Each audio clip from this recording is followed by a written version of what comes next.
All right, what's going on? This is Michael Fahey. This is another episode of the Burn the Ladders podcast, brought to you once again by OVR. Look at that. Let's get my OVR shirt in the actual frame. I have behind me that jersey that you see there in white. That is Drew Farrow, a Tallahassee kid who just got drafted by the Marlins. Florida State alum, Florida High alum. As you may know, if you follow me at all, I work with a school locally called Florida State University Schools, or Florida High. It's a K through 12 charter run by Florida State. And the first season that I got there, one of the athletes, I didn't work with him a whole lot, so I kind of only have his jersey. Frankly, I only have his jersey because I was at a game and I said, if he hits a home run, I'll buy his jersey. And the very next swing, he hit a home run. And I was like, okay, I'm buying his jersey. But so I didn't get to work with him much. However, wanted to celebrate him nonetheless. Congrats, Drew, on going to the Marlins. Drew did work, though, with Jamie Burleson quite a bit at Florida State. And I hope to have Jamie on here in the next couple weeks. So this is my public announcement of my intentions to do that. So I've put myself on the hook. So Jamie, we got to set it up. So all that said, I've gotten a lot of questions. Of course, we're brought to you by OVR Performance. If you haven't already, go to OVRperformance.com.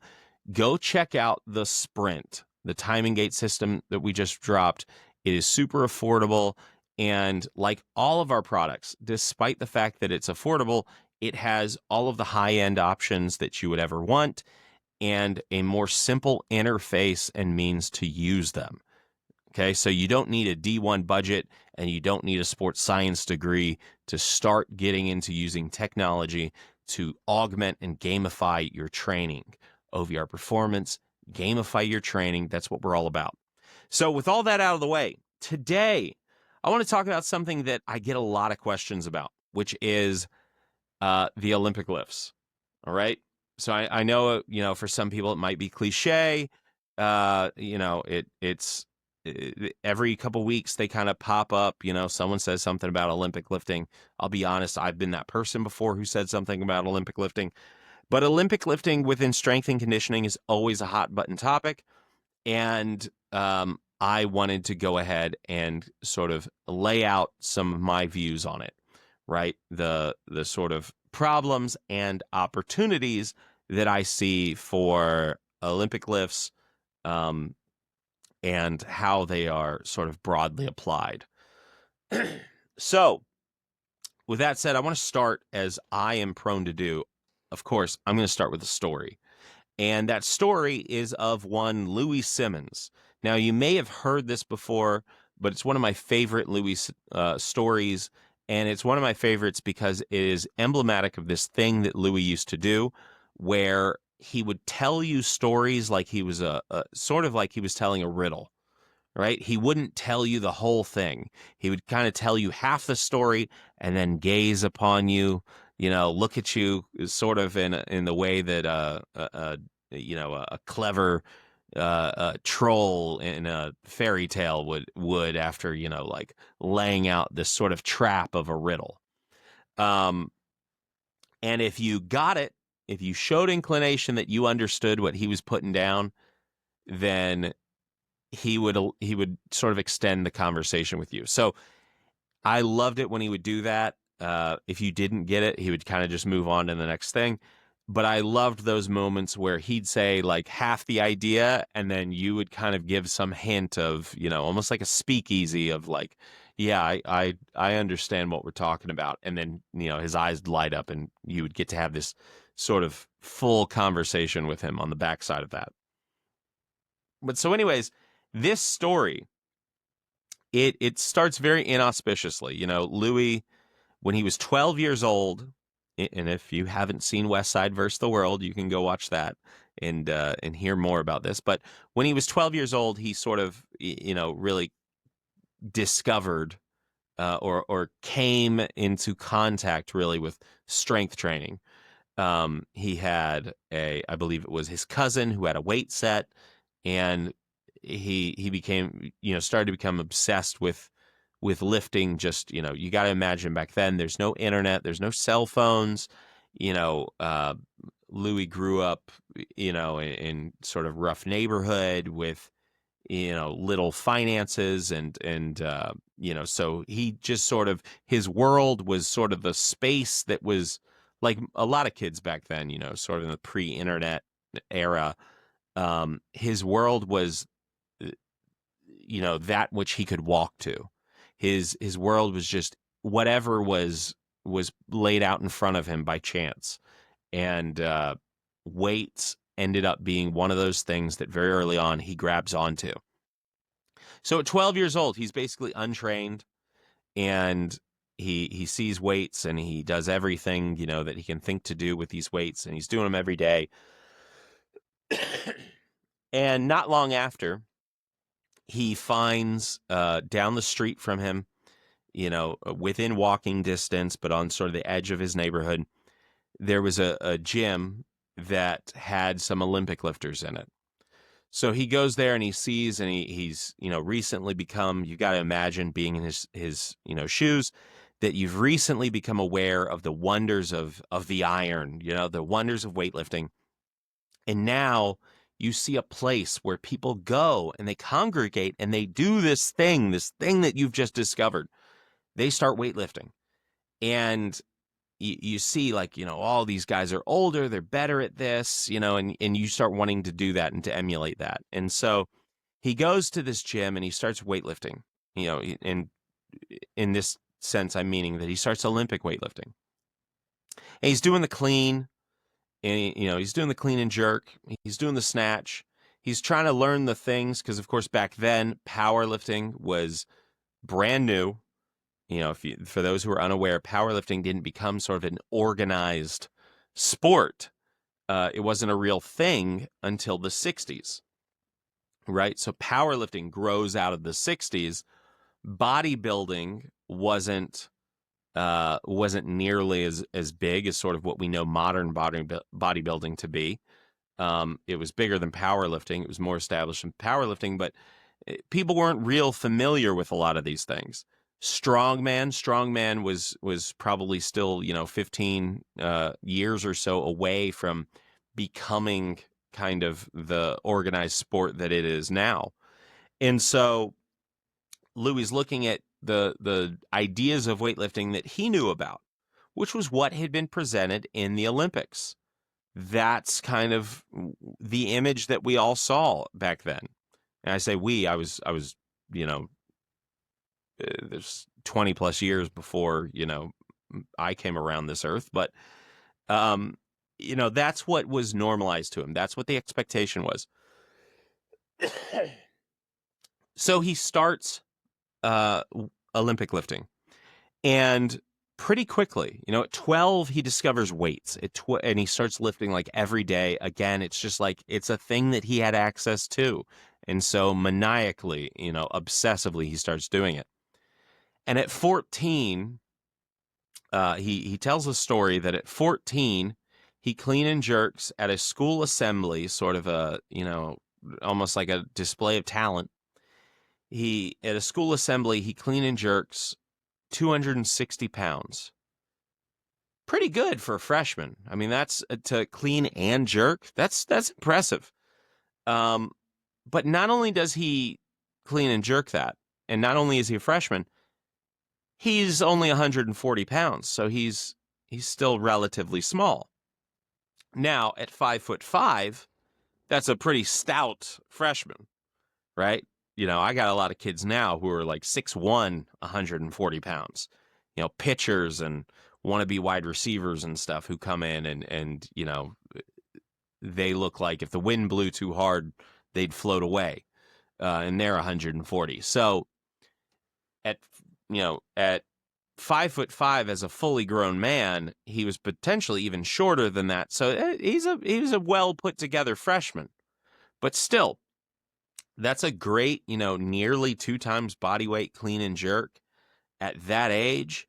Man, that's like, I'd be pretty excited if a kid showed up like that, right? So, So he was, long before anyone knew him as sort of the powerlifting kind of master splinter that he eventually became. He was a pretty good amateur Olympic lifter. A kid that, I'm sure any Olympic lifting facility in the U.S. today, if they had a 14-year-old come in with no, real coaching, just sort of self-taught, and they did that, they'd be pretty stoked to have him.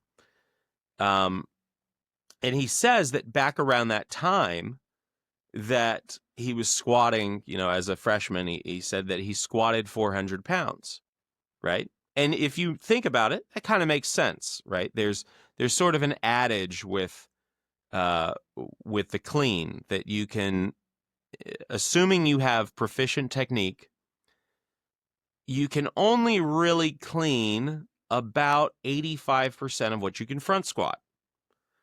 And you can only really front squat about 85% of what you can back squat. Now, I myself, I've never been that proficient at either of those lifts, so my percentages would be a little lower.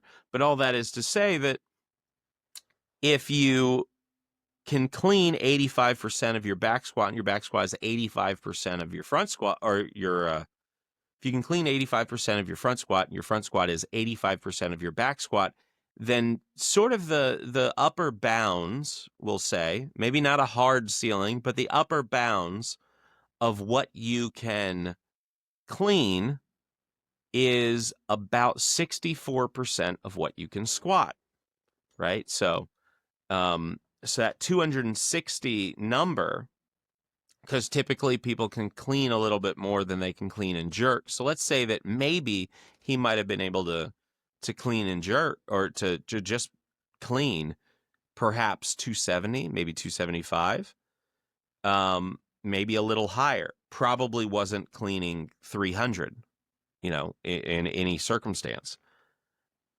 But that would put him right along that sort of low 60s percentile of what his back squat is, right? So it makes sense. So you go, okay, this is a pretty good starting place. It sounds like what you're going to tell me is that cleans are a pretty kick-ass movement and that you love them. And it sounds like Louis' story is going to spring off from here, that he went on to become, one of the great American weightlifters. Again, one of the great American Olympic weightlifters. And no, that is, of course, not the case in either account. Because where the story gets wicked, as they say, is that Louis then recounts that as a senior, he weighed a little more. I believe he said he weighed, in the 150s, maybe 160.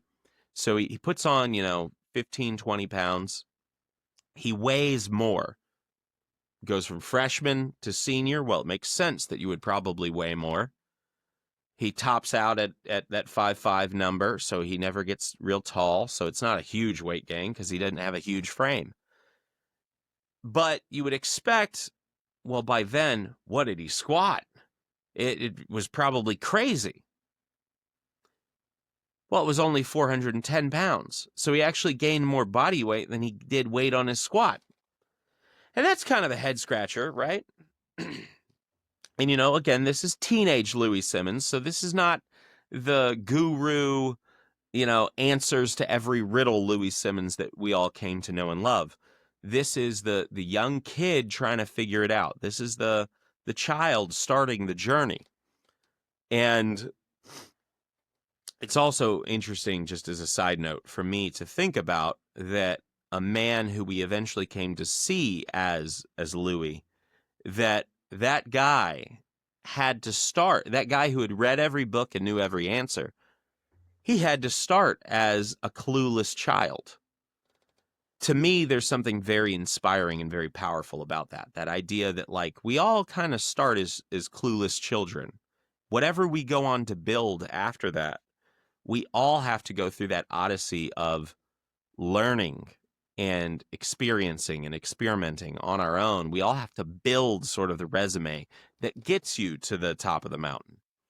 You have to walk that journey 1 foot at a time. So anyways, getting back to it. So for, 3+ years pass, right? And he goes from freshman to senior. He gains body weight. His squat only goes up 10 pounds. And his clean doesn't go up. Well, what gives? What's going on here? Why is that? That sounds ridiculous. How do you go up so fast in the first 2 years and then get stuck? What's up with that? Well, it sounds crazy until you walk into a high school weight room, because I talk to coaches every day, and I often hear this story. I've gone out to, schools that I'm at, schools that I've been at, schools that I've visited. I've noticed, and if you're a coach at home, listen and think. You're not going to get the chance to, shout back at me through your listening device, at least not now. You can call me or DM me afterwards if you want to shout at me. That's fine. But when you look around the country, you'll notice there's a whole lot of places that rely on the clean, the power clean in particular, as their primary driver. And they think the power clean, it checks all these boxes. So it's going to get a whole lot done in very little time, but it's going to get a lot done for us. And when you go look, they'll often look at their freshmen and sophomores and they'll go, wow, see, that kid was so weak he couldn't clean 115, and now he's cleaning 185. And the next year he'll clean 205. But again, a couple years down the road, he's cleaning 225. You'll go to these high schools and it's like every weak freshman cleans 200 by the end of the freshman year. And you go, wow, like they're all putting on, 50, 100 pounds on their power cleans very quickly. Power cleans must be magic. Look at this. Like, who knows what these kids are going to do? I'm sure that all the seniors clean 300. And then you'll go look at my school when I was young.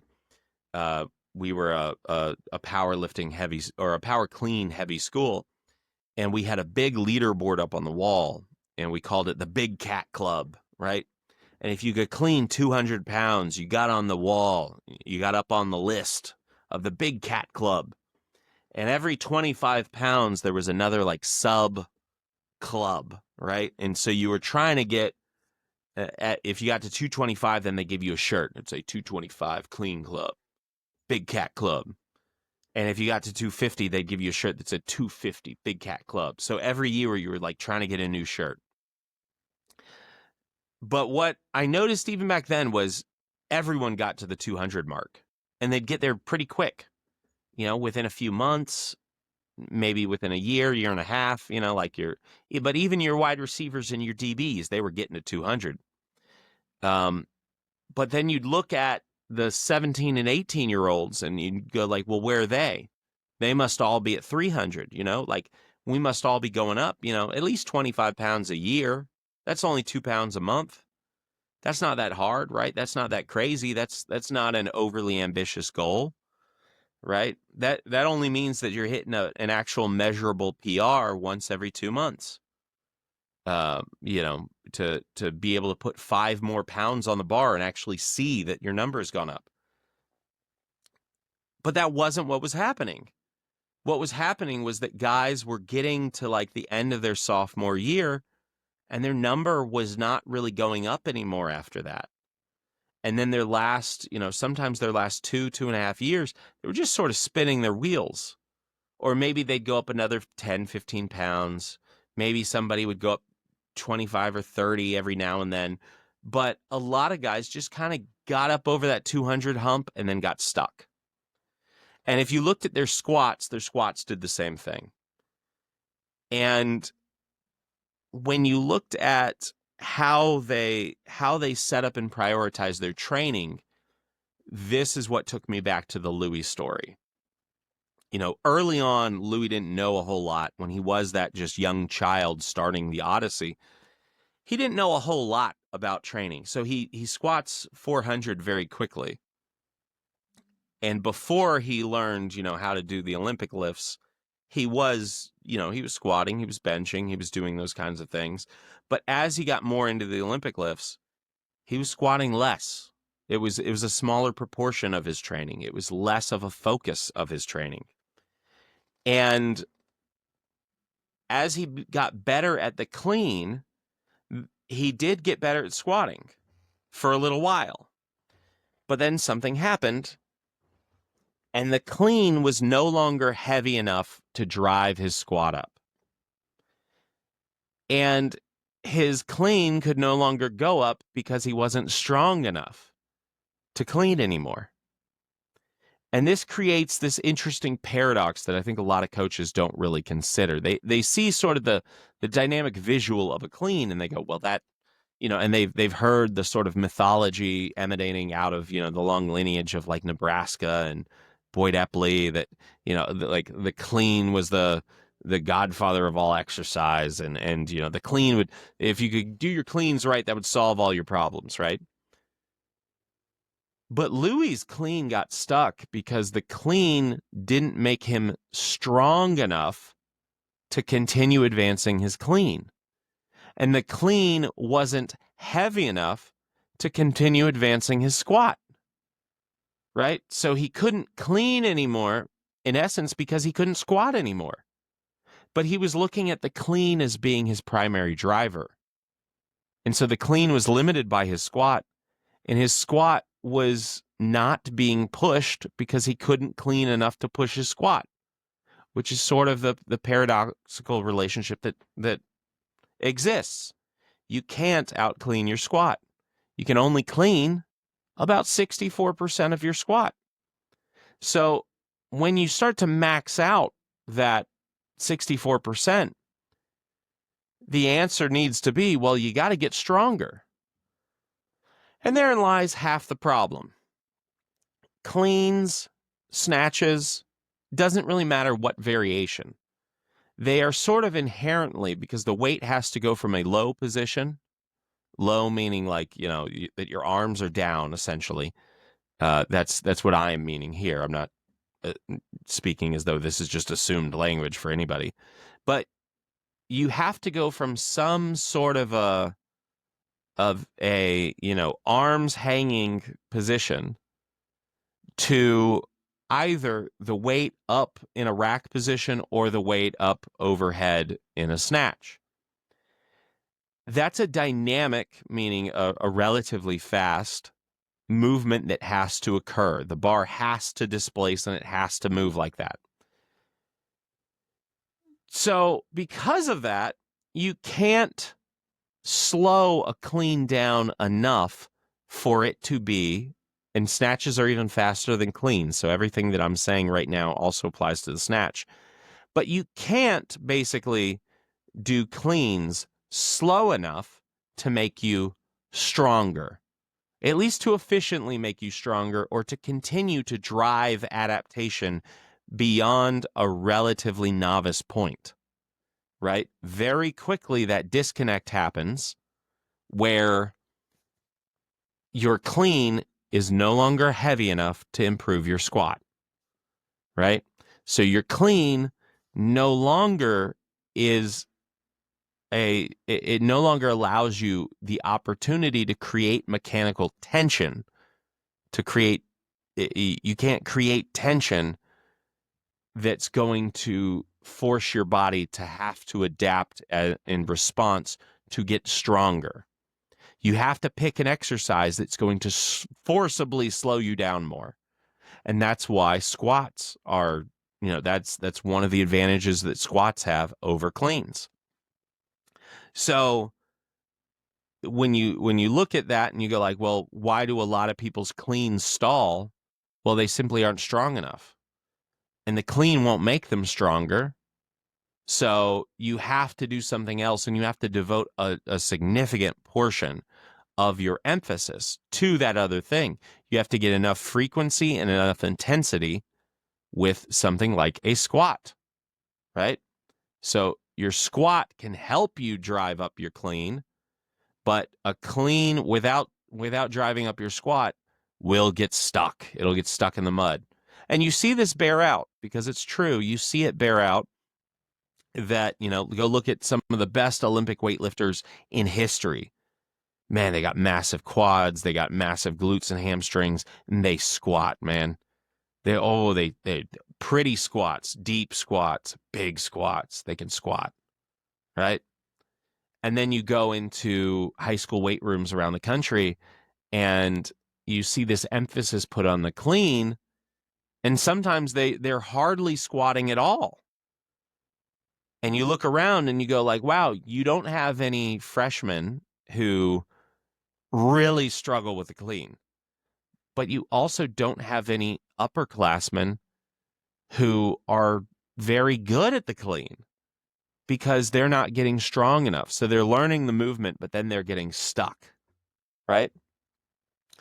So you can't do cleans. You can't do Olympic lifts slow enough to be efficient strength stimuluses. Well, that seems to make you think, at least, like, well, that's okay, because we're going to use them to get powerful and explosive.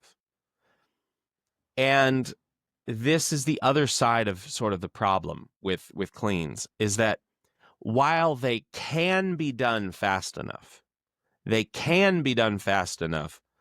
make you faster and more explosive, they are far too often not. They aren't done in that manner. They're loaded too heavy. The bar is moving too slowly, right? The bar needs to move very fast for it to have carryover as a rate of force development. Well, for rate of force development, that speed needs to be created very quickly, right? So if you looked at, say, TPV, if you had some OVR velocities, and you could look at peak velocity and you could look at TPV, you could start to have a different lens and a different conversation around the clean. And you could start to look at, well, how fast is the bar actually moving? Randy Huntington, he talks often about how they need the bar moving at least 2 meters per second, at peak velocity. Otherwise, even if they get the weight up on a clean or a snatch, it's pretty worthless to them, because it's not helping to get them faster, right? So they're not creating enough force and tension to get stronger, so they need to make sure that they are moving fast enough to get faster. And then if you go back and you listen to that Rolf Ullmann episode that I did, and you listen to him talk about, it's not just the speed at which you move, but it's also the time it takes to create that speed, your time to peak velocity, your rate of acceleration. That is also important. So while cleans and Olympic lifts are inherently too fast to make you strong, they are often too slow to make you fast. Both in that they take too long to generate the speed, and that it is often too tempting for coaches to prescribe them too heavy. And by going too heavy, it slows them down into this middle ground where they're no longer fast enough to elicit adaptations that are going to transfer to speed. They're taking too long even to create that speed, so it's not eliciting the adaptations that are going to transfer to the violent explosion and acceleration. And they're not helping you get stronger either, right? So when you look at actual Olympic lifters, when they need to get faster, they jump, right? And jumping is going to have a relatively short time to peak velocity, and it's going to have a very high peak velocity. The peak velocity is much higher than a clean, and the time to get there is faster, right? So for all of the advantages of a clean, a jump checks one of those boxes a lot better. A loaded jump checks those boxes a lot better, because you can ensure greater displacement, greater speed, and a faster time to peak velocity, right? So better acceleration. And then on the flip side, Cleans don't check any boxes, really, for efficiently moving your strength forward. So, squats, deadlifts, good mornings even, like there's Zerchers, there's a ton of things that you could do to force you to slow down and have to grind more and create more tension that's going to, give you better, muscular and neural adaptations for strength. So there's better, faster ways to raise your absolute strength, and there's better, faster ways to improve your rate of force development and your speed, right? And an actual Olympic lifter, if they had problems with their rate of force development speed, they would jump. And if they had problems with their force, they would squat. And that's why they can all squat a house. And that's why they're pretty good at jumping. So when you start to break it down that way and you look kind of at the middle of the sequence and you go like, well, if the things out here make us more explosive and faster, and the things out here make us stronger, and cleans exist in here, kind of in this middle no man's land, what if we just trained like we were an Olympic lifter who needed to get better physically for their Olympic lifts, but we never did the Olympic lifts themselves? Well, that's pretty much how I train. And that's kind of why, right? I don't think that the Olympic lifts are ever the best choice to get the job done. Like they're sort of an all around, they're like a pocket knife with a whole lot of, blades and attachments. They can kind of do a lot of things, but they kind of don't do anything well enough that you would prefer to use it if you had other options. That's kind of how I look at the Olympic lifts. I do have Olympic lifters and I love coaching Olympic lifting, but my Olympic lifters, they compete in the Olympic lifts.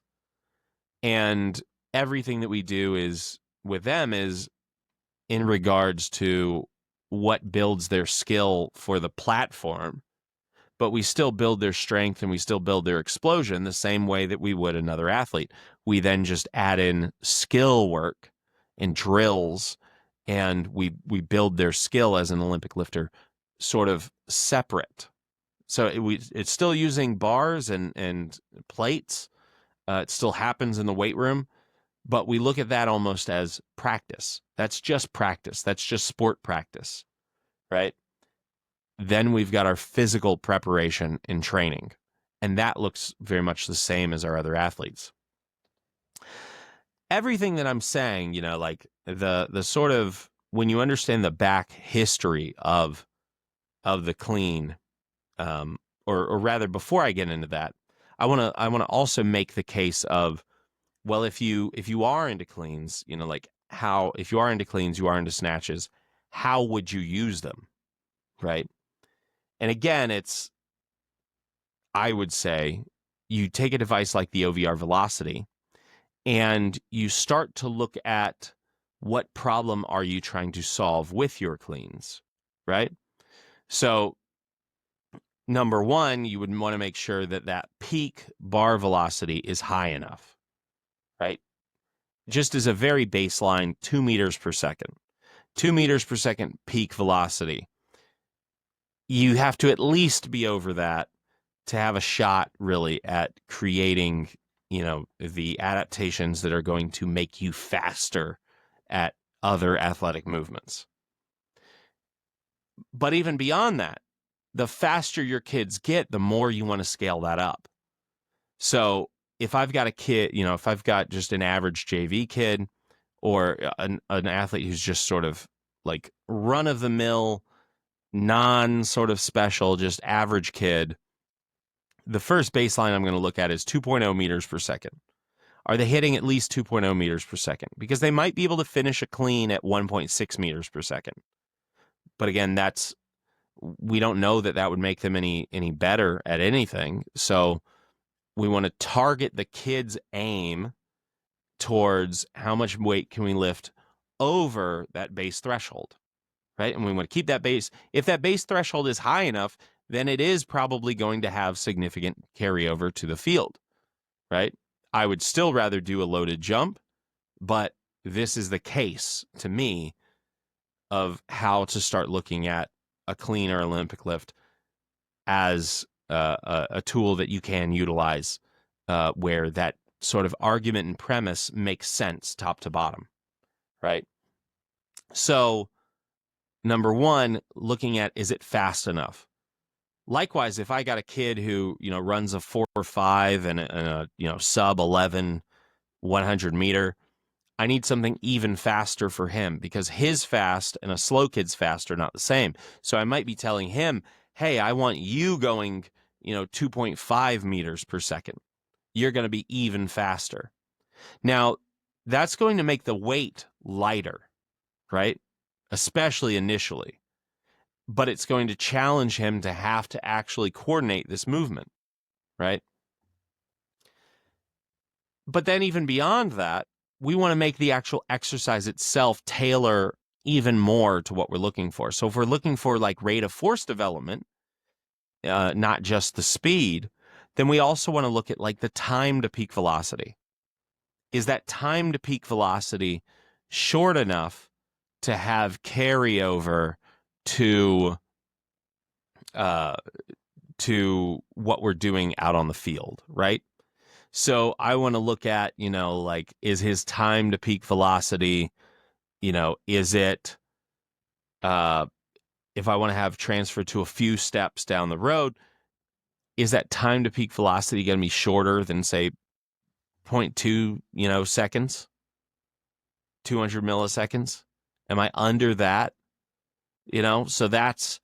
So now if I'm able to hit the bar speed that I want and I'm able to accelerate it to get from that start position to that time to peak within that 200 milliseconds, well, now I'm pretty sure that the constraints that I've set up for the athletes to pursue are going to yield a lot that's going to transfer over to the field, right? And when you start to look at things like that time to peak, well, now you're going to start thinking about your start position, right?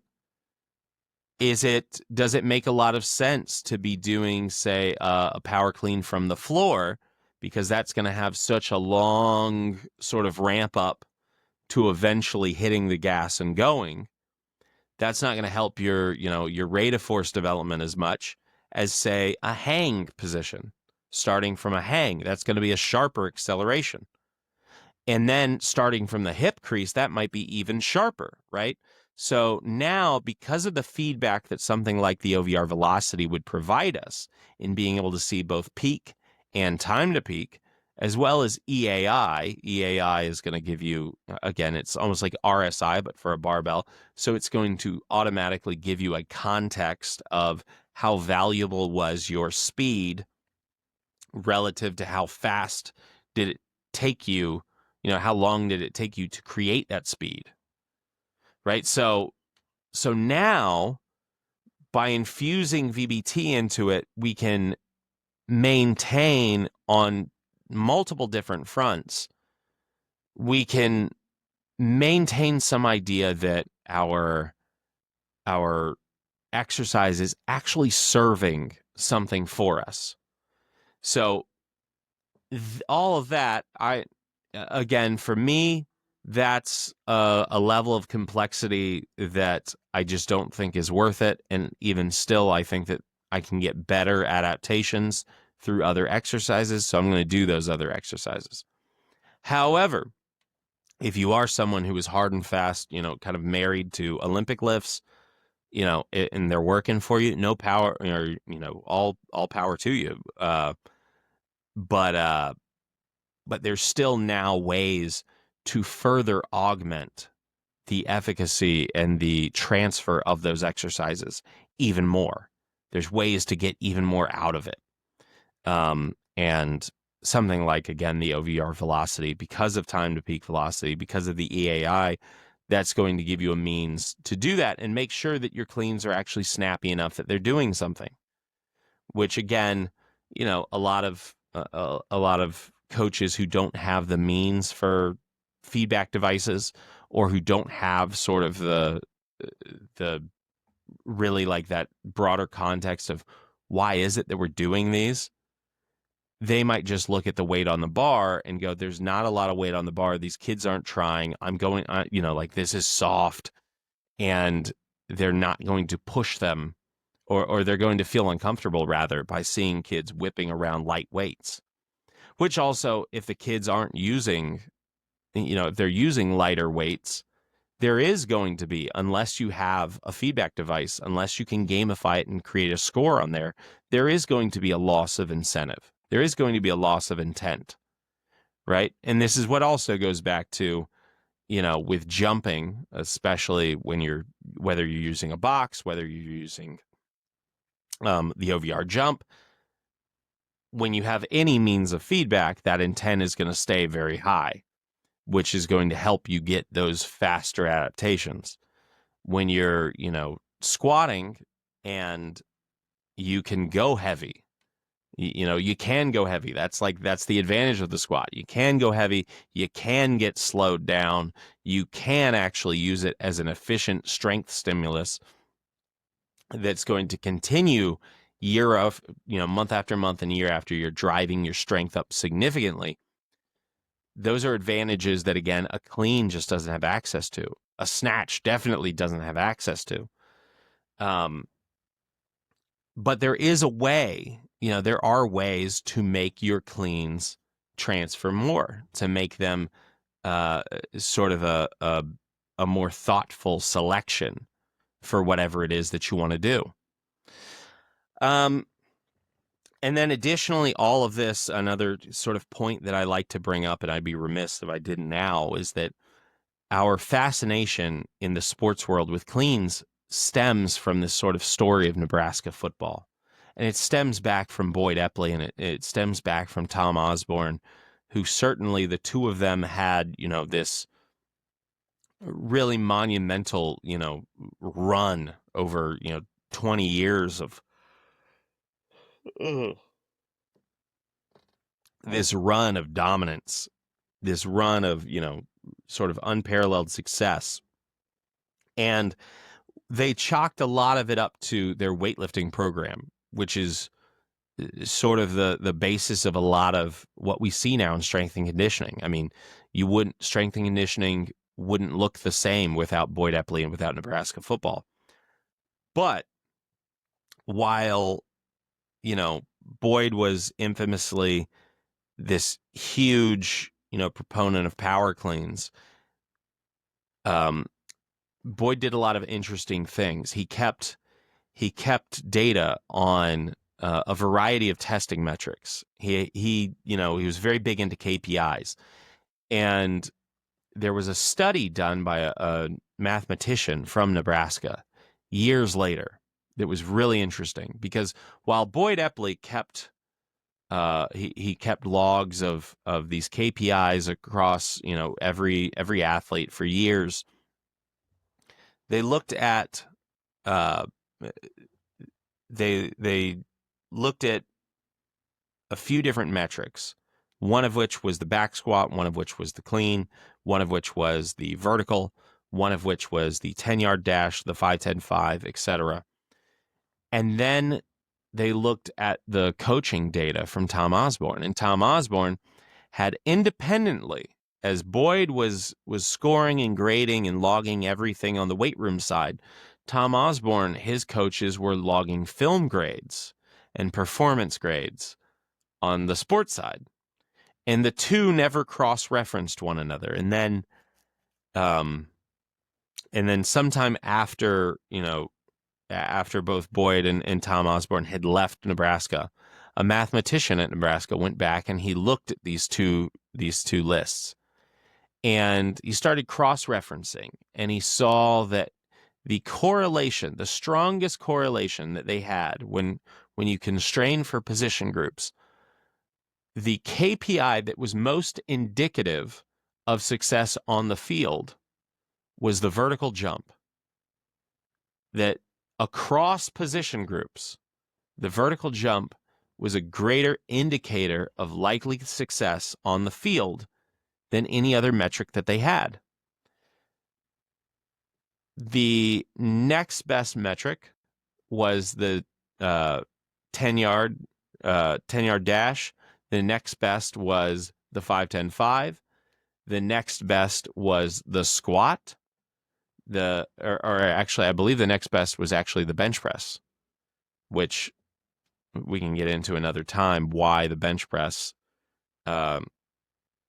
is a valuable metric, because it's one of those ones that's kind of sneaky. It's not like directly valuable in and of itself, but it kind of indicates a whole lot of things. But what was most shocking about this list was that Boyd Epley had always centered kind of his emphasis around the power clean. And when they went through every variable that they kept track of, by far the worst variable, by far the lowest indicator of any success, it didn't even have a correlation that was outside of the margin of error. They can't actually tell whether it positively or even perhaps negatively corresponded with success on the field. But when you controlled for position, the power clean was absolutely worthless. Its correlation wasn't significant at all. It was responsible for less than 2% of on-field success.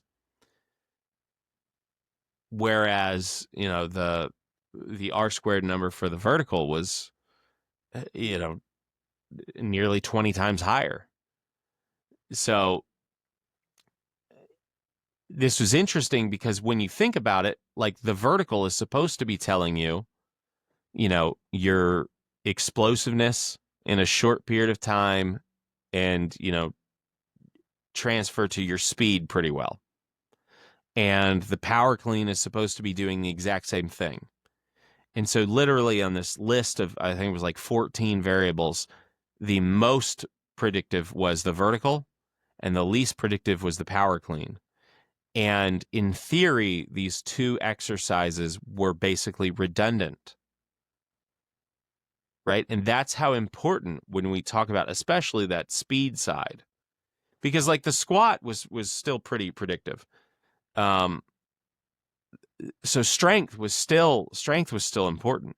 Strength still played into a lot of what happened on the field.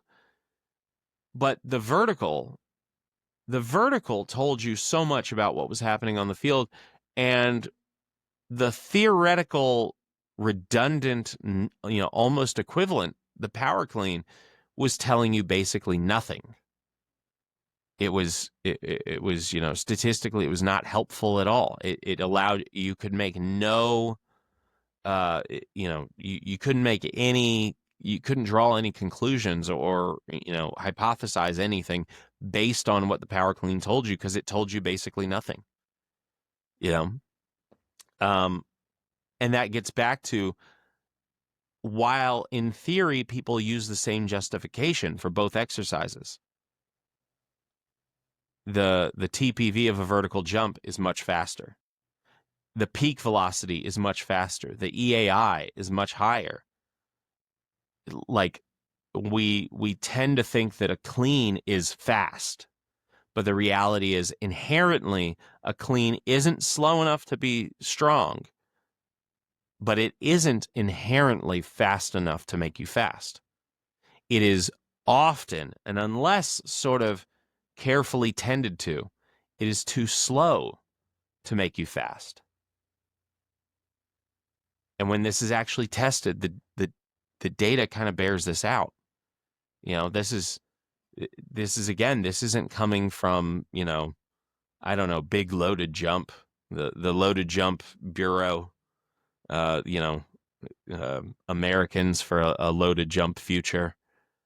There's no political action money or something influencing dumbbell or trap bar jumps. This is also why I prefer dumbbell jumps over trap bar, because it's easy even with trap bars to overload. It's almost inevitable that you'll overload the weight and slow even a trap bar jump down too slow to transfer and make you more explosive and faster. But that's how important that subtle distinction can be. It's the difference between getting everything out of it and getting nothing out of it. Are you doing it at the proper speed? And so again, this is where having feedback devices is incredibly helpful. And this is where, as someone who has, unfettered access to feedback devices, it's really easy to see all of this play out because we can just hook the machine up and test it. You can test the theory and see how it actually works. Boom. This has been another cheat code episode of the Burn the Ladders podcast here. I hope you all have enjoyed this. I hope you understand now when I'm hard on power cleans, it's not because I don't like cleans. I love watching Olympic lifting. I'm really into Olympic lifting. I know lots of drills and techniques and things, and maybe one day we'll actually have one of those discussions on here about how I train my Olympic lifters. But this is why I'm so hard on Olympic lifts as a tool to get people, bigger, stronger, faster, is simply that they're kind of a wonky fit for most of the adaptations that people are looking to get. And I think that a lot of people think simply because something like power clean has that word power slapped on the front end of it, that it somehow is like magic and does something just special. When the real fact of the matter is that, like, physically, you shouldn't expect it to do any of these things, especially if you're unwilling to do it in the way that allows for those adaptations to happen or that stimulates those adaptations. So if you are going to clean, I'm certainly not trying to take cleans away from anybody. If you do clean and you clean for athletic carryover and transfer, I encourage you, make sure that your cleans are actually fast. If you are going to clean for those reasons, I encourage you, think about your start positions. Think about the time in which it takes to create that acceleration into the bar. Is it a long, slow pull and slow wind up? Or is it fast and violent? Think about how fast you get under the bar even. Because that's another thing, even that some people say, that, well, clean is the only thing where you extend and then, you go from rapid extension into rapid flexion. To which I would say, no, you do the same thing when you run. One side of your body is in rapid extension. One side of your body is in rapid flexion. You do the same thing at the top of a box jump. You do the same thing when you do a knees to feet jump, right?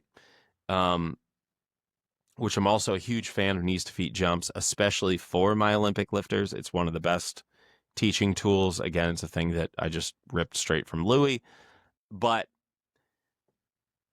more than anything, when you look at your training, look at some of these patterns that you see broadly across a big group of athletes over a long period of time. Do you see that where your kids progress quickly to sort of a moderate competency with a clean, and then they essentially stop progressing? If you're going to dispute these sort of issues within Olympic lifts, you have to make sure that you are at least accounting for them, right? So if there's a juice that you feel is worth squeezing, make sure you're squeezing, the ripe fruit, basically. But anyways, this has been another episode of the Burn the Ladders podcast. I wanted to get this one done in under an hour, and we're sitting here at about 55 minutes. It's been wonderful talking to y'all, and tune in again. As I said, I've painted myself into a wall that we got to get Jamie on here, Jamie Burleson.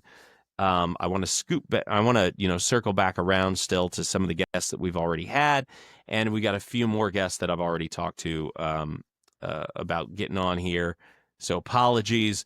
We'll have more of these sort of one-off, just me talking about in depth one sort of one idea of training, trying to give you all more context. I want you to ultimately get from this not just, the occasional entertaining story or tidbit, but to come away with something that you can understand and apply towards your own training. I want these to be educational.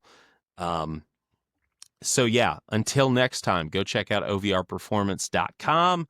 And this has been Michael Fahey on another Burn the Ladders.